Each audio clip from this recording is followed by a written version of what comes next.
বন্ধুরা আমরা এখন বর্তমানে আছি সমুদ্রে। তো ভারাক্রান্ত মন আসলে আসছিলাম কিছু ভিডিও করার জন্য, কিন্তু মানে যেই অবস্থা, মানে এক একটা তুফান হচ্ছে কি আপনার মানুষের থেকে উঁচু, মানে একদম পাহাড় সমান। মানে আমাদের এক একজনের অবস্থা খুবই বাজে হয়ে গেছে। এই যে বন্ধু দাঁড়িয়ে আছে, ঠিক আছে, চোখান নিয়ে। হ্যাঁ, এই যে আমাদের একজন কাকা আছে পাশে। তো মানে আমার কিছু হয় না, আমি স্বাভাবিক আছি। তো কাকা নাকি স্বাভাবিক আছে। আমি তুফানে পিটান খাওনি। তো আসলে সবসময় মানুষের মুখে শোনা যেত যে মানে সমুদ্রে নাকি অনেক ঢেউ হয় বা অনেক মানে আবহাওয়া খারাপ থাকে, বিভিন্ন সমস্যার মুখোমুখি হতে হয়।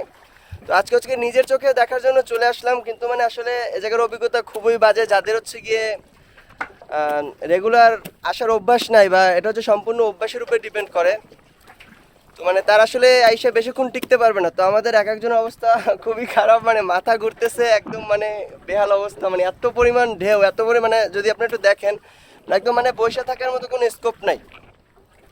মানে 2 সেকেন্ড বসে থাকার মতো, বা মানে নৌকা একদম মানে 2 মিনিট দাঁড়াচ্ছে না, প্রচুর তুফান।